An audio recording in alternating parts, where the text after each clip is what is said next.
Mildly annoyed, Arabella looked up as Kingsley, her butler, entered the library.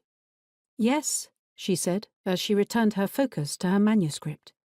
"Miss Zandra Lancaster, the new governess, has arrived, milady," Kingsley said in his customary clipped tone. Arabella pinched her lips. Tardiness did not impress her. "The woman is 2 days late. She better have a good explanation.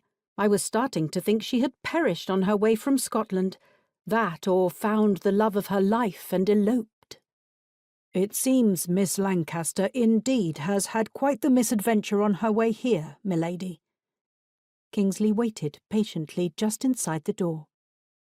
Interested against her will, Arabella swiveled her chair to face him.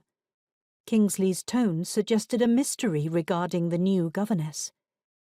"Well, if she's presentable, do show her in."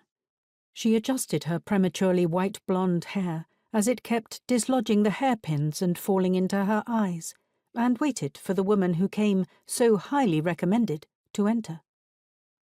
"Miss Lancaster, milady," Kingsley said, and held the door open for a dark-haired woman, just over average height.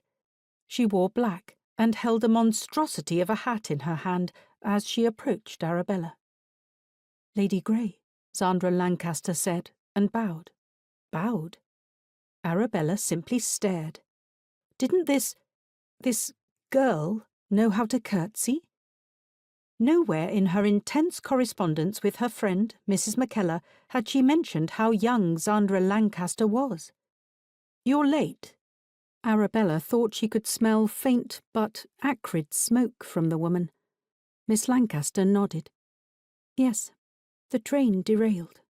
She made an odd little gesture with her hands, as if apologizing for the mishap of the train. "Derailed." Now that sounded too fantastic, as excuses went, but the girl looked at her with unwavering brown eyes. No, not brown. Cognac-coloured.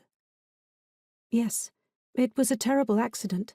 Other trains are still being rerouted, hence my being delayed, rather than late, milady." Miss Lancaster met Arabella's gaze.